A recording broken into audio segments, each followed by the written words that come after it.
हाय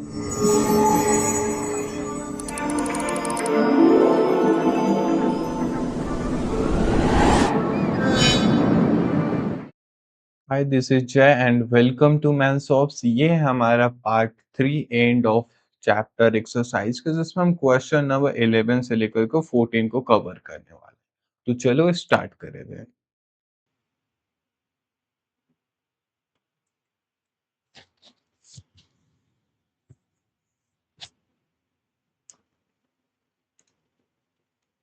तो स्टार्ट करते हैं क्वेश्चन नंबर 11 के साथ। Let P X equal to A x plus का B and Q X equal to C x plus का D be a two linear polynomial. यानी हमारे पास दो लीनियर पॉलिनोमियल है। एक है पी एक्स जो कि है ए एक्स प्लस का बी, और दूसरा लीनियर पॉलिनोमियल है हमारे पास q विथ वेरिएबल x जो कि है cx प्लस का d। ये हमारे पास गिवन। नाउ अब क्वेश्चन देखो क्या फाइंड करना है। p0 इक्वल टू 5, यानी पॉलिनोमियल x में px में x की जगह पे अगर 0 रखे तो हमें 5 मिलेगा। तो आओ देख लेते हैं। p में x की जगह पे 0 रखेंगे तो इधर क्या होगा, a इंटू 0 प्लस का b, यानी इधर हो जाएगा हमारा 0 और प्लस का b तो b। p0 रखने पर हमें रिजल्ट मिल रहा है 5, यानी p0, या फिर सिंपल सा बोलूँ तो b का वैल्यू हमें यहाँ से मिल गया 5। तो इक्वेशन को हम रीराइट कर सकते हैं ax प्लस का b की जगह पे 5, क्योंकि p में जब हम 0 रख रहे हैं तो इधर हमारा b बचा, b का वैल्यू 5 है, p0 5 है, यानी b का वैल्यू 5। तो इक्वेशन हमारा बन गया ax प्लस का 5, px equal to ax plus का 5। नाउ मूव करते हैं 2 नंबर पे। The polynomial px minus qx cut the x-axis at 3, 0. px minus qx. px minus qx cut x-axis at 3, 0। x axis को 3, 0 पे कट करें, यानी इसमें x की जगह पे 3 और इसमें x की जगह पे 3, और रिजल्टेंट आएगा हमारा 0। px है हमारा ax प्लस का b यानी 5 था, और qx है हमारा cx प्लस का d। अब वो बोल रहे हैं यहाँ पे कि x की जगह पे 3 रखो और y में रिजल्टेंट आएगा हमारे पास y में 0।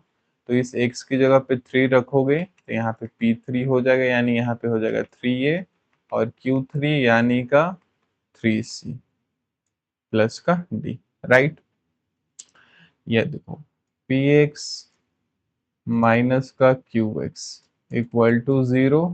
px यानी p3 means a3, 3a plus का 5, तो 3a प्लस का 5 माइनस का 3c माइनस का d इक्वल टू 0।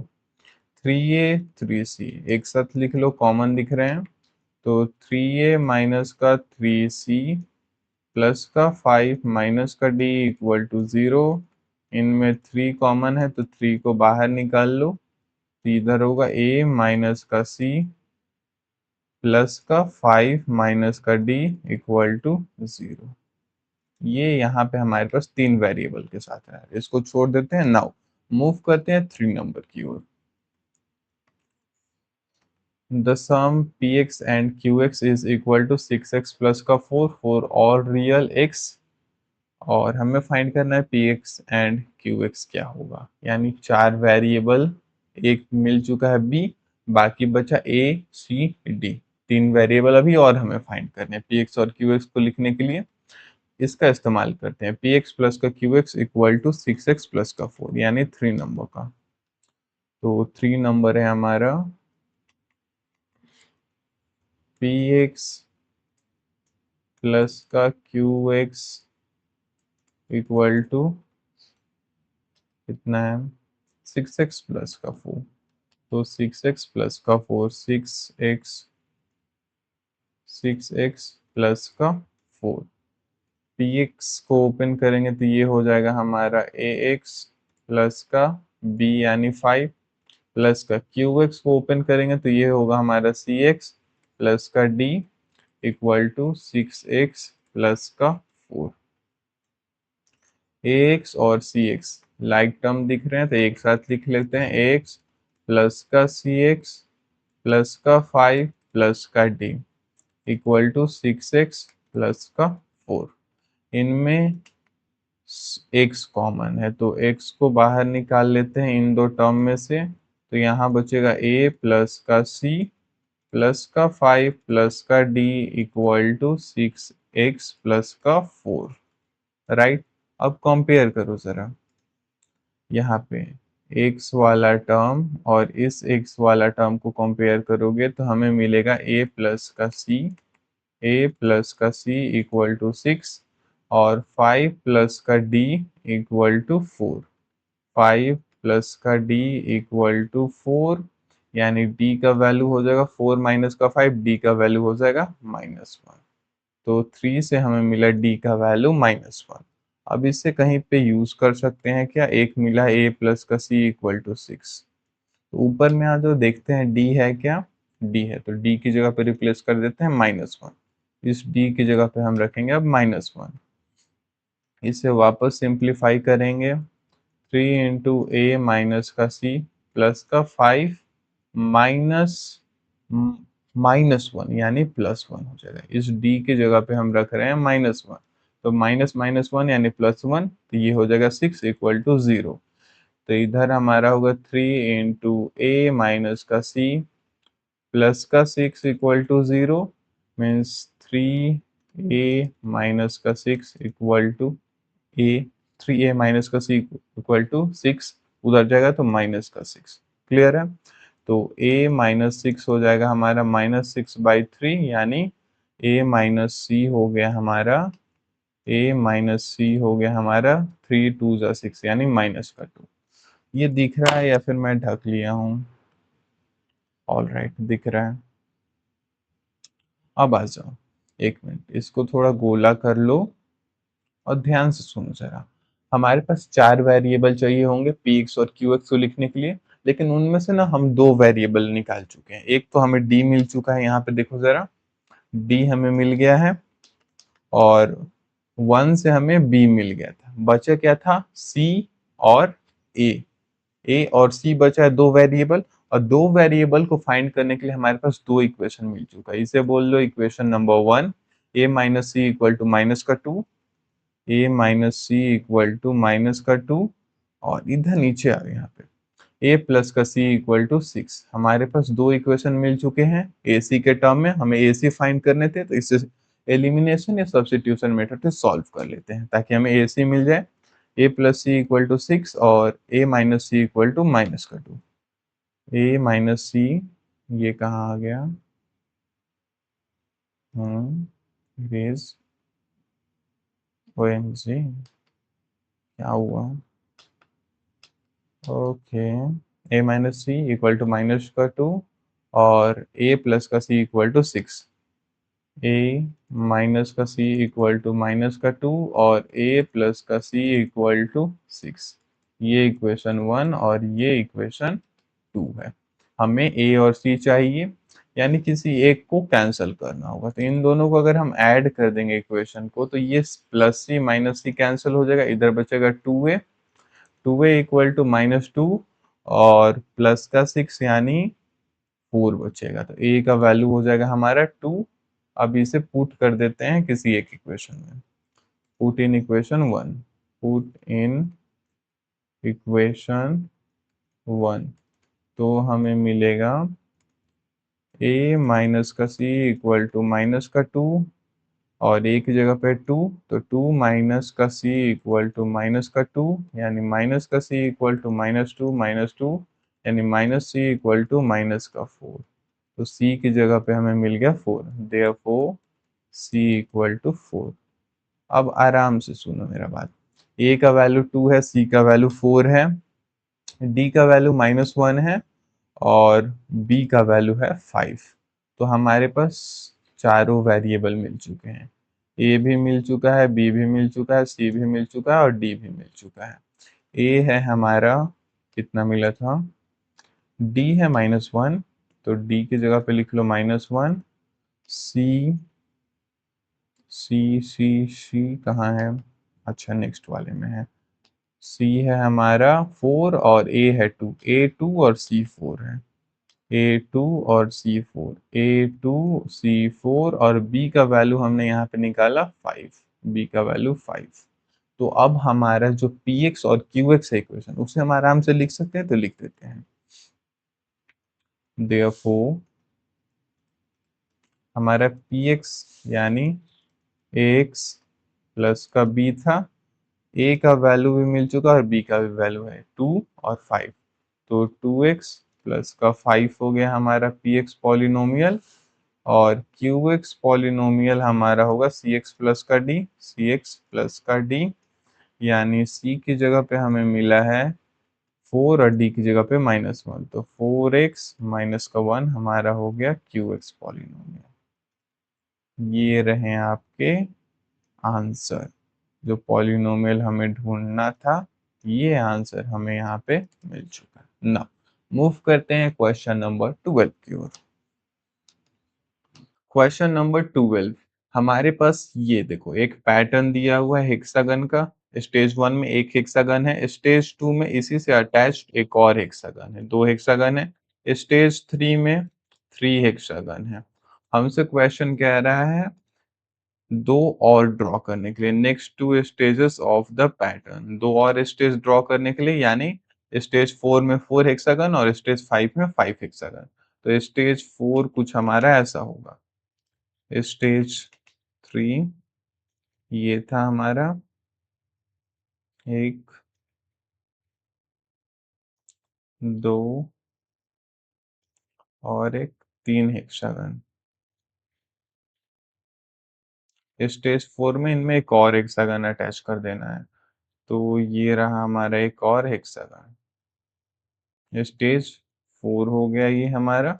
ये आप कैसे भी इनको कंबाइन कर सकते हो, मैं यहाँ पे ना डायरेक्ट ऐसे स्ट्रेट लाइन की तरह ऐसे इनको अटैच कर दिया। क्लियर है?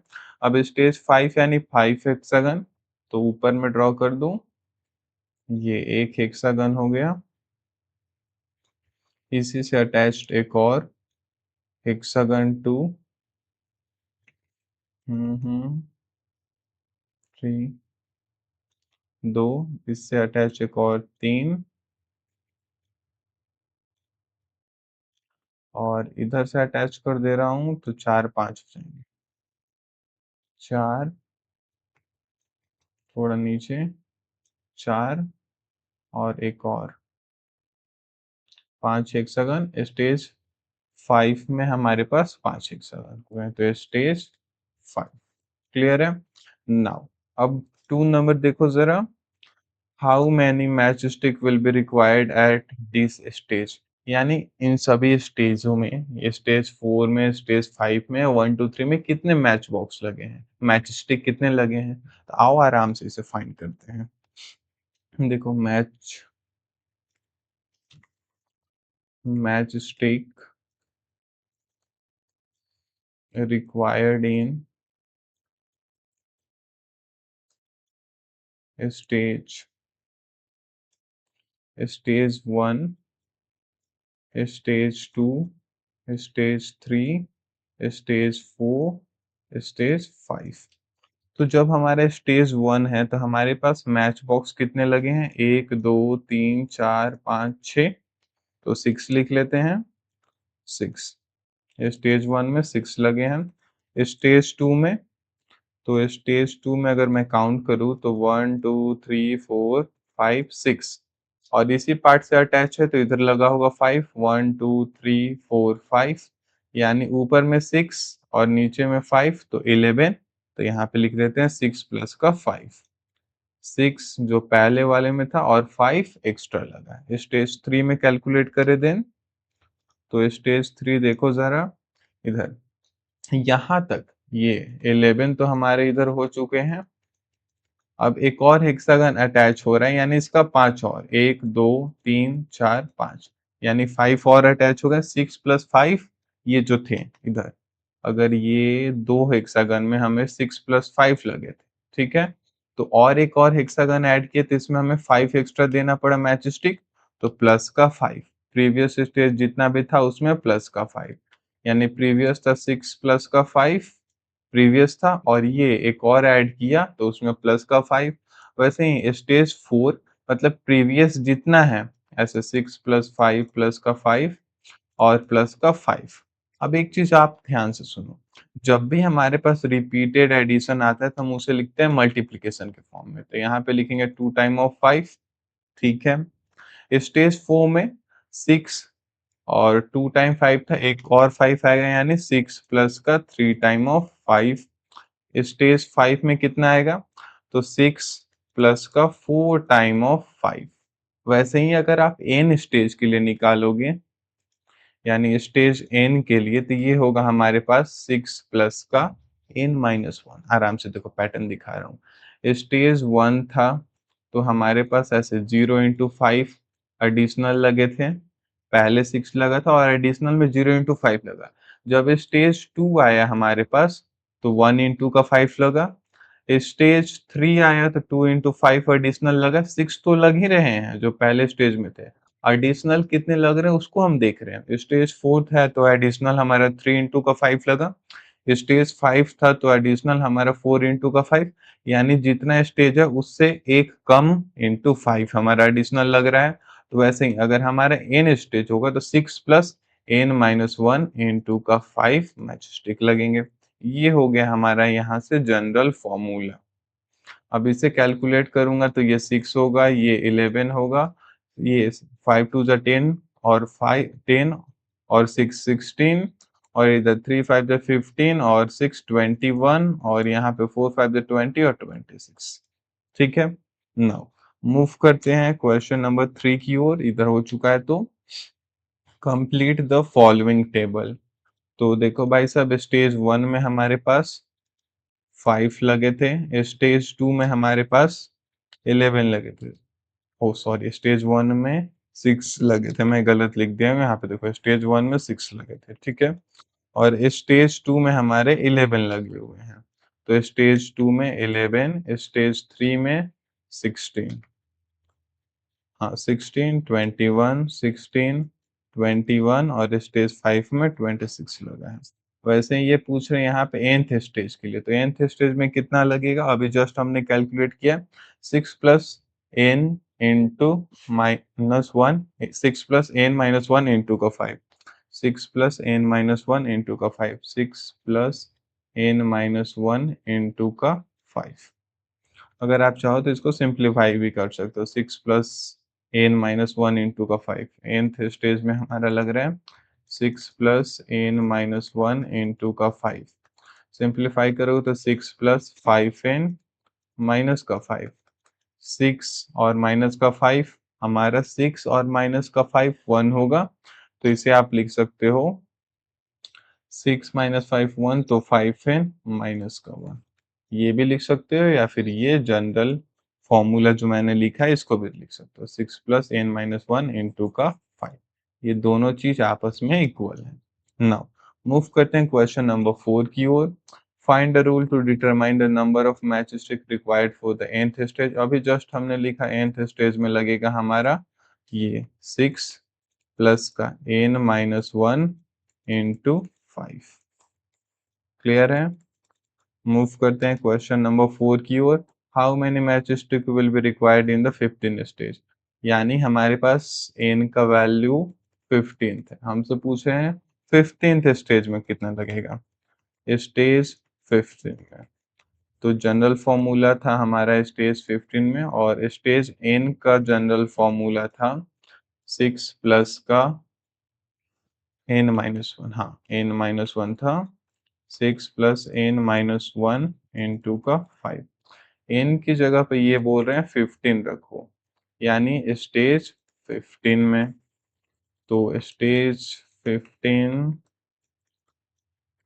यानी 6 प्लस 15 माइनस 1 इंटू का 5, 6 प्लस 15 माइनस 1 14 और 14 5 जो 70, तो 70 इक्वल टू 76। ये हो गया हमारा इसका आंसर।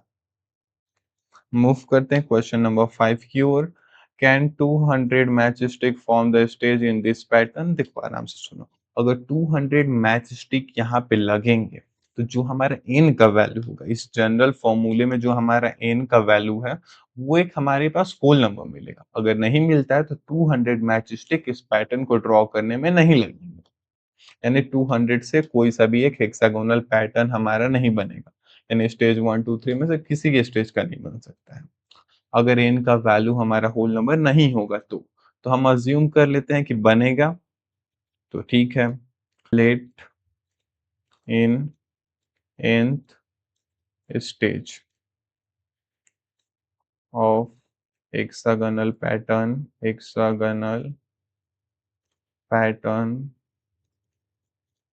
we have required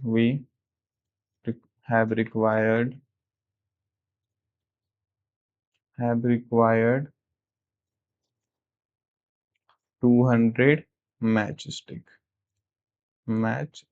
की nth स्टेज में भैया हमारे 200 मैच स्टिक लगेंगे। n का वैल्यू हम यहाँ से फॉर्मूले से फाइंड कर लेंगे। फॉर्मूला हमारा क्या है, तो एस एन यानी nth स्टेज में मैच स्टिक कितना लगेगा, 6 प्लस का n-1 इंटू का 5। यहाँ एस एन का वैल्यू हमारे पास है कि हमारे 200 मैच स्टिक लग रहे हैं, तो 200 इक्वल टू 6 प्लस का n-1 इंटू का 5। ये 5 एक बार n के साथ और 5 एक बार -1 के साथ, तो इधर ओपन करोगे तो 6 प्लस का 5n माइनस का 6 equal to 200।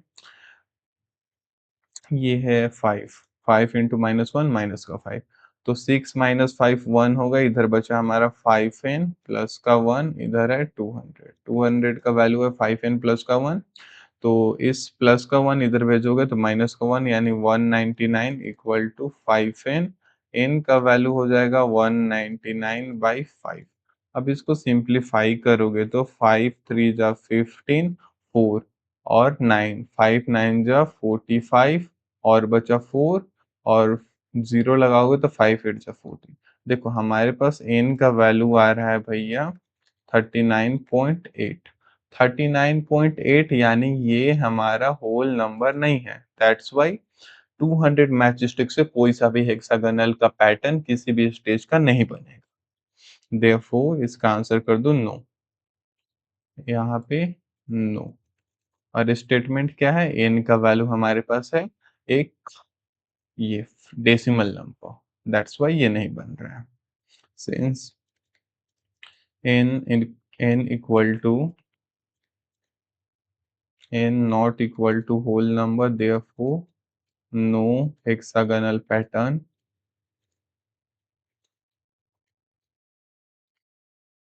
formed from 200 matchstick, 200 matchstick। ये हो गया इसका आंसर। नाउ मूव करते हैं क्वेश्चन नंबर 13 की ओर। Let the P X equal to x plus का बी और क्यू एक्स हमारा सी एक्स प्लस का डी दो लीनियर पॉलिनोमियल है और हमें कुछ दिया हुआ है क्या, तो the graph of P X passes through the point 2, 3 and 6, 11, यानी जो पी एक्स पॉलिनोमियल है ये ए एक्स प्लस का बी, ये पास हो रहा है हमारे 2, 3 से और 6, 11 से, 6, 11 से। The graph of QX passes through the point 4, 1। QX polynomial है हमारे पास CX प्लस का D और ये पास हो रहा है हमारे एक पॉइंट इसका दिया हुआ 4, -1 से। The graph of QX is parallel to the graph of PX. Find the polynomial PX and QX. Also find the coordinate of point where this line meet the x-axis। तो एक एक करके फाइंड करते हैं। हमारे पास देखो इतना गिवन इन्फॉर्मेशन था, ये है हमारे पास गिवन इन्फॉर्मेशन, ठीक है। और हमें फाइंड करने के लिए क्या कह रहे हैं, तो पॉलिनोमियल px को फाइंड करो क्या होगा, पॉलिनोमियल qx को फाइंड करो क्या होगा।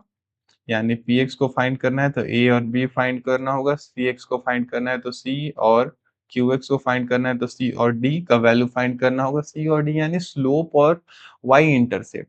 ये c है स्लोप और d है y इंटरसेप्ट। यहाँ पे a है स्लोप और b है y इंटरसेप्ट, यानी यहाँ पे a और b यानी स्लोप और y इंटरसेप्ट इन दोनों में फाइंड करने हैं। नाउ आ जाओ एक-एक करके सॉल्व करते हैं। तो पहले क्वेश्चन नंबर 1 और 2। तो 1 से तो हम कुछ इन्फॉर्मेशन निकाल सकते हैं। हमारा पॉलिनोमियल Px है ax प्लस का b। ax प्लस का b, एक मिनट चेक कर लेता हूँ वीडियो चल रही है नहीं? ठीक है, चल रही है। और ये पास हो रहा है हमारा पॉइंट 2, 3 और 6, 11 से। तो 2, 3 और x2 होगा हमारा 6, 11। अगर आपको याद हो तो इससे पहले वाले लेक्चर पार्ट 2 में आपको मैंने या बीरू भैया ने बताया था शॉर्ट ट्रिक स्लोप फाइंड करने का। मीन्स यहाँ पे दो वेरिएबल है a और b। a है हमारा स्लोप और b है हमारा y इंटरसेप्ट। तो दो वेरिएबल के लिए हम दो इक्वेशन से भी फाइंड कर सकते हैं या फिर सिंपली यहाँ से स्लोप को फाइंड कर सकते हैं। तो पहले हम स्लोप को फाइंड कर लेते हैं। स्लोप होता है हमारा, स्लोप यानी a का वैल्यू हमारा हो जाएगा y2 माइनस का y1 ओवर x2 माइनस का x1, राइट।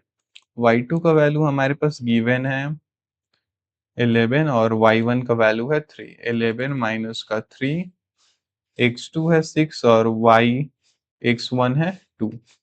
x2 है 6 और x1 है 2। तो 6 माइनस का 2। 11 माइनस 3 हमारा होता है 8 और 6 माइनस का 2 होता है 4। 4 से 8 डिवाइड हो जाएगा 2 टाइम में।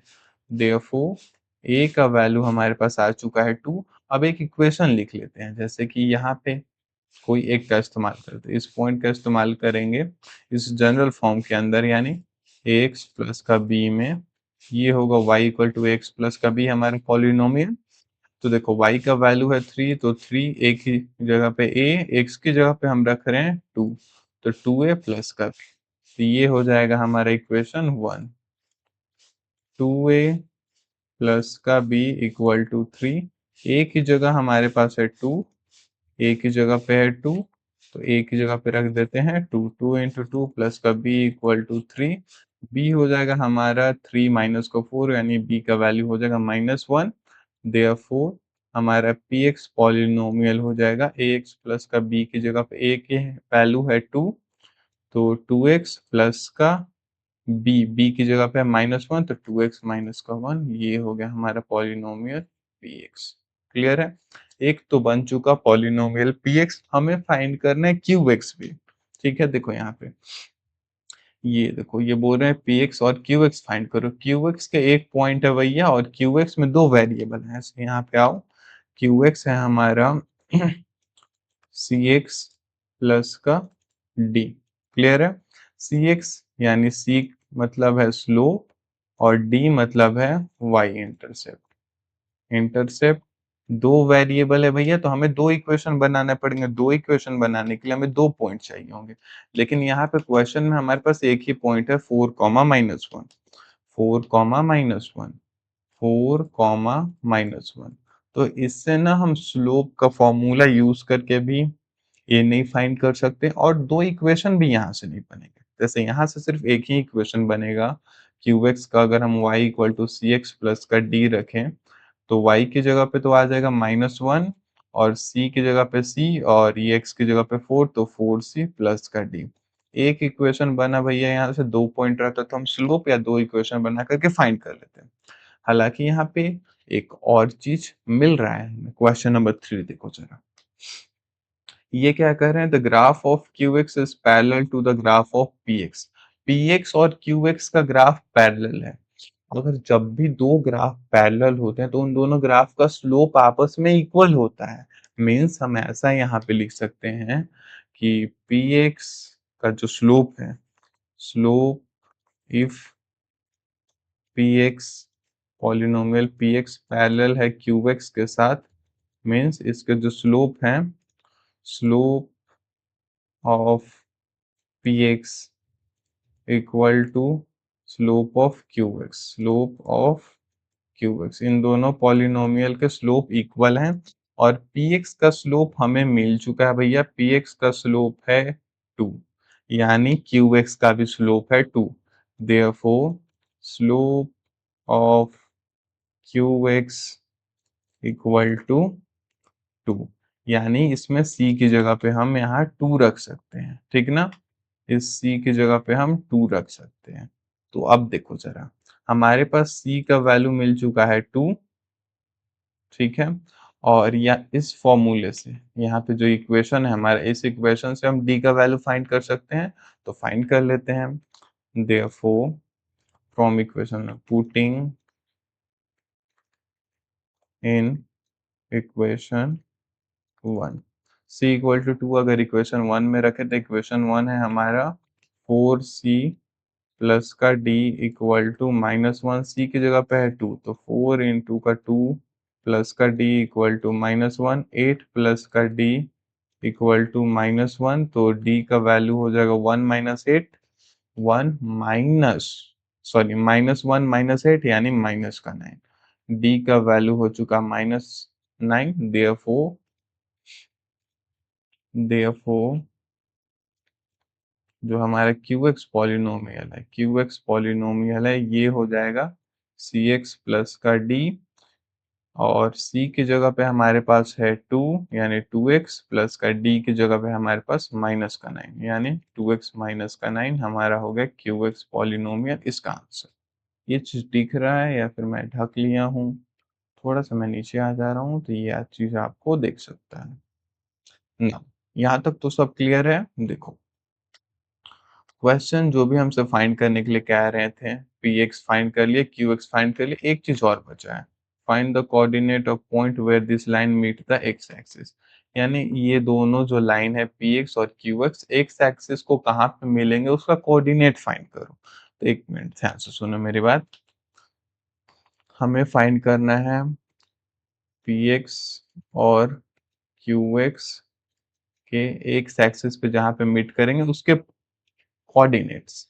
एक एक्सिस पे ऐसे सुनो, ऐसे ये हमारा लाइन हो गया, इसमें है ये एक्स एक्सिस और ये लाइन में है y axis, y axis. Clear है? अब देखो, अगर ये पी एक्स लाइन है, अगर ये क्यू एक्स लाइन, कहीं पे भी निगेटिव साइड पॉजिटिव साइड कहीं पे भी मिलेंगे, तो अगर इसका कोऑर्डिनेट फाइंड करोगे तो देखो भैया, एक्स में ये जहां पे कट किए हैं एक्स का तो वो वैल्यू यहाँ पे आएगा, और y में तो वैल्यू 0 है, तो y में वैल्यू 0 है, y में हमारा 0 ही आएगा, x रहेगा और y में 0 आएगा। तो एक काम क्यों नहीं हम कर लेते हैं कि y की जगह पे 0 रख के x फाइंड कर लेते हैं दोनों पॉलिनोमियल में। तो आप फाइंड कर लेते हैं। Then if we put y equal to 0 in both poly px and qx, we get coordinate of coordinate of point where they cut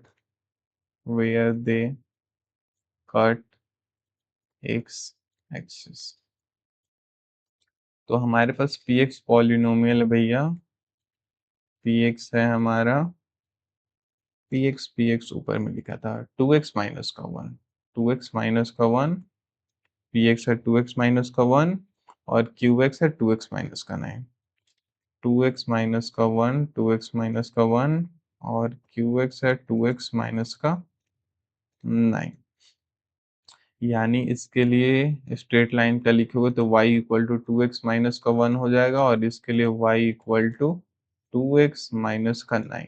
y की जगह पे हमें रखना है 0, y की जगह पे रखना है 0, तो y इक्वल टू 0 इसमें फाइंड करेंगे फर्स्ट वाले में। तो 0 इक्वल टू 2x माइनस का 1, तो इधर -1 इधर आएगा तो +1, 1 equal to 2x, therefore x equal to 1/2। तो इसका कोऑर्डिनेट हो जाएगा 1/2 कॉमा 0। वैसे ही y इक्वल टू 0 हम इसमें एक बार रख लेते हैं इक्वेशन 2 में, ये polynomial 1 polynomial 2, y equal to 0 यानी y equal to 2x minus का 9, y की जगह पे है 0 तो ये -9 इधर आएगा तो प्लस का 9, 9 equal to 2x, x equal to 9/2 यानी x इक्वल टू 4.5 होगा। तो इसका कोऑर्डिनेट हो गया 4.5 या 9/2, 0। ये होगा लाइन px का कोऑर्डिनेट और ये qx का, कहाँ पे वो x एक्सिस को कट करेंगे। क्लियर है? क्वेश्चन नंबर 14 इस लेक्चर के और पूरे चैप्टर का last question. What do all linear function of the form f(x) equal to x plus का a is greater than 0 have a common? यानी हमारे पास एक फंक्शन है भैया f(x) equal to ax plus का a, जिसमें a का वैल्यू है वो 0 से बड़ा है। ठीक है, अब a का वैल्यू यहाँ पे हम डिफरेंट करेंगे तो हमारे पास फंक्शन डिफरेंट आएगा 1x प्लस का 1। अगर a की जगह पे हम 1 लेंगे तो a की जगह पे हम 2 लेंगे तो हमारा फंक्शन बनेगा 2x प्लस का 2। ऐसे ही जितने भी हमारे पास इक्वेशन बनेंगे इन सभी इक्वेशन में हमें क्या कॉमन देखने को मिल रहा है ये हमें बताना है यहाँ। ठीक है, अब देखो, अगर ये फंक्शन एक स्ट्रेट लाइन को रिप्रेजेंट कर रहा है मीन्स ये इसका स्लोप है और ये है उसका y इंटरसेप्ट। एक चीज यहाँ देखो, स्लोप और y इंटरसेप्ट दोनों इसका इक्वल है। तो पहला पॉइंट तो हमें देखने को मिल रहा है कि जो स्लोप है और जो y इंटरसेप्ट है जितने भी इक्वेशन होंगे उन सभी का इक्वल होगा। The slope a and y intercept of equation is equal. यानी सभी इक्वेशन में a और b आपस में इक्वल होंगे, यानी स्लोप और y इंटरसेप्ट सभी इक्वेशन का इक्वल। a का कुछ भी वैल्यू रखो उन सभी में स्लोप और y इंटरसेप्ट यानी b आपस में इक्वल होंगे। नाउ अब इसको थोड़ा सिंप्लीफाई कर लेते हैं यानी फैक्टराइज कर लेते हैं। तो देखो, इधर ax प्लस का a दोनों टर्म में हमें a कॉमन देखने को मिल रहा है तो हम a बाहर निकाल लेते हैं। अंदर में बचेगा x और a को निकालोगे तो बाहर ये अंदर में बचेगा a डिवाइड बाई a यानी 1। इधर है फंक्शन f(x). ठीक है, f(x) equal to a into x plus का 1। एक चीज सुनो, a का वैल्यू 0 से बड़ा है यानी स्लोप हमारा हमेशा पॉजिटिव रहेगा। दूसरी point, slope always remain positive for any value of a, slope is always positive. Slope positive में रहेगा मीन्स ये जो हमारा लाइन रहेगा वो लेफ्ट से राइट में जाएगा तो अपवर्ड डायरेक्शन में राइज करेगा यानी लीनियर ग्रोथ को रिप्रेजेंट करेगा। ठीक है, हमने यहाँ पे देखो हमने इसका स्लोप को देख लिया, समझ लिया। अब हम इसके देखते हैं y इंटरसेप्ट को। y इंटरसेप्ट मीन्स जो इक्वेशन हमारे बनेंगे वो y एक्सिस को कहाँ पे कट करेंगे। y एक्सिस को जहाँ पे कट करेंगे वहां पे x में 0 आएगा, तो इसमें हम x की जगह पे 0 रख करके y को कैलकुलेट कर लेते हैं। Therefore y equal to a into x की जगह पे 0 प्लस का 1, y इक्वल टू 0 है प्लस का a, यानी y का वैल्यू हो जाएगा हमारा a। यानी y इंटरसेप्ट को ये कट, y इंटरसेप्ट होगा सभी का 0, a। नाउ थर्ड हम देख लेते हैं इसके x इंटरसेप्ट को, यानी ग्राफ x एक्सिस को कहाँ पे कट करेगा। x इंटरसेप्ट, एक्स इंटरसेप्ट यानी ग्राफ एक्स एक्सिस को कहाँ पे कट करेगा। देखो भाई साहब, एक्स एक्सिस को वो कहीं पे भी कट करेगा। ऐसे अगर लाइन हमारा एक्स एक्सिस को कट कर रहा है तो ये पॉइंट तो हमारा एक्स होगा और वाई में क्या होगा 0। तो इस इक्वेशन को हम 0 के साथ इक्वेट कर देते हैं, हमें मिल जाएगा इसका एक्स इंटरसेप्ट। ये था फर्स्ट, इधर है second. a into x plus 1 equal to 0, इधर हो जाएगा हमारा माइनस, तो ए एक्स प्लस का a equal to 0, a x equal to minus का a x equal to minus का a डिवाइड बाई a, यानी x का वैल्यू हो जाएगा -1। ठीक है, x इंटरसेप्ट हमारा होगा -1, 0। क्लियर है? चलो अब इस पॉइंट को थोड़ा समराइज कर लेते हैं यहाँ पे। All linear function of form f x equal to A x plus का ए, जहाँ पे ए का वैल्यू हमारा 0 से बड़ा होगा, तो उसमें हमें क्या देखने को मिलेगा? तो हमारा पहली बात है भैया, ए अगर इसको सिंप्लीफाई करूंगा मैं इधर में, तो ये होगा a इंटू एक्स प्लस का 1। a का वैल्यू 0 से बड़ा है, यानी स्लोप हमारा हमेशा पॉजिटिव होगा। मीन्स ग्राफ अपवर्ड डायरेक्शन में जाएगा, लेफ्ट से लेकर राइट की ओर। लेफ्ट से जब राइट की ओर राइज करेगा तो ग्राफ हमारा ऊपर की ओर रहेगा। दूसरा, their slope and y intercept are equal to a, उसके स्लोप और y इंटरसेप्ट आपस में इक्वल होंगे, जो भी a का वैल्यू होगा। Have a common x intercept at -1, 0। देखो, जो सभी हमारी इक्वेशन बनेंगे वो एक्स एक्सिस को एक कॉमन पॉइंट पे कट करेंगे, वो कॉमन पॉइंट है -1, 0। देखो यहाँ पे मैंने आपके लिए डायग्राम भी रखा है, यहाँ पे देखो इसका डायग्राम। ये है पॉइंट जहाँ पे जैसे a का वैल्यू 1, a का वैल्यू 2, a का वैल्यू 3 लिया था, हमारे पास यहाँ इक्वेशन बना 1x प्लस का 1, 2x प्लस का 2, 3x प्लस का 3। और ये है रेड, ब्लू और ये पिंक, इनका लाइन, इक्वेशन का लाइन। और ये इक्वेशन एक पॉइंट पे कट कर रहे हैं, जितने भी पॉसिबल इक्वेशन होंगे वो सभी एक ही पॉइंट पे कट करेंगे एक्स इंटरसेप्ट को, जो कि है -1 एक्स में और y में 0। तो हमारा x इंटरसेप्ट है -1, 0। They all passes through the point -1, 0। और इसी के साथ ये चैप्टर यहाँ पे होता है खत्म। कैसा लगा नीचे कमेंट में बताना। अगर क्लास नोट्स चाहिए तो नीचे पिन कमेंट चेक करो, टेलीग्राम से सारे नोट्स वहाँ पे एक्सेस कर सकते हो। And thank you so much for watching.